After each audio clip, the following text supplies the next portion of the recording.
I want to start with something uncomfortable, not medical, not scientific, social. Bad breath is one of the few problems people notice but never tell you. Friends won't say it. Coworkers won't say it. Even family avoids it. They step back slightly. They turn their face. They shorten conversations, and the worst part? Many people suffering from chronic bad breath are actually the ones who brush the most.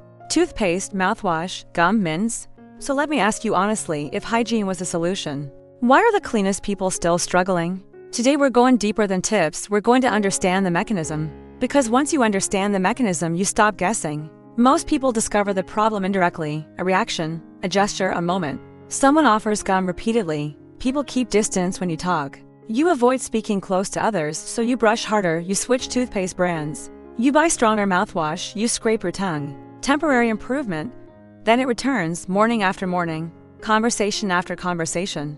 At some point, people accept it as normal. But chronic bad breath is not normal.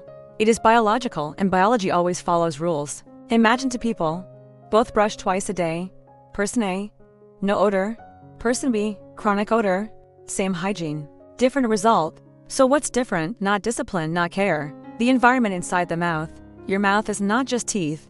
It is a living habitat, and every habitat depends on balance. Just like the gut, the skin, the scalp, the mouth also has a microbiome. Inside your mouth live billions of microorganisms. Hundreds of species. They live on the tongue, between teeth, under the gums, inside saliva. Many protect you. They occupy space so harmful bacteria cannot dominate. But another group feeds on protein debris. When they digest proteins, they release sulfur gases. That smell is halitosis. Now comes a critical misunderstanding. People think odor equals dirt.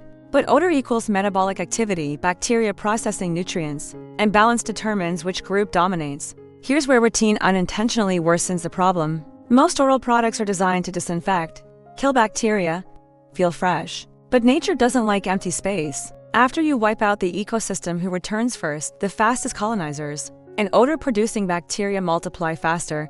So the timeline becomes predictable: morning, clean. Midday, neutral. Afternoon, odor.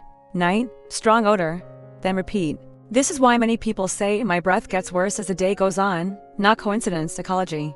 Think of a garden. If you remove every plant, what grows first? Weeds.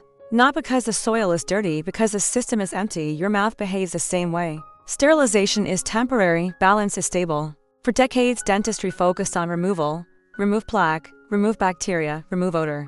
But research began noticing something. People with stable, fresh breath did not necessarily have fewer bacteria. They had different bacteria. Protective colonies were present, meaning freshness isn't absence of bacteria. It's dominance of beneficial bacteria. This is a paradigm shift from elimination to regulation. Modern approaches now focus on supporting beneficial strains. When protective bacteria establish, they consume nutrients odor bacteria need. They occupy adhesion sites.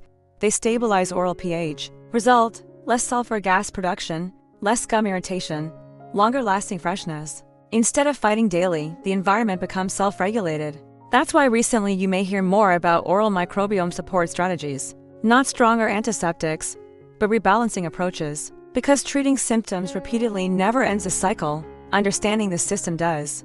I left a page in the description explaining one of these approaches and the ingredients involved. Read first, understand first. Once the cause makes sense, the solution stops feeling random.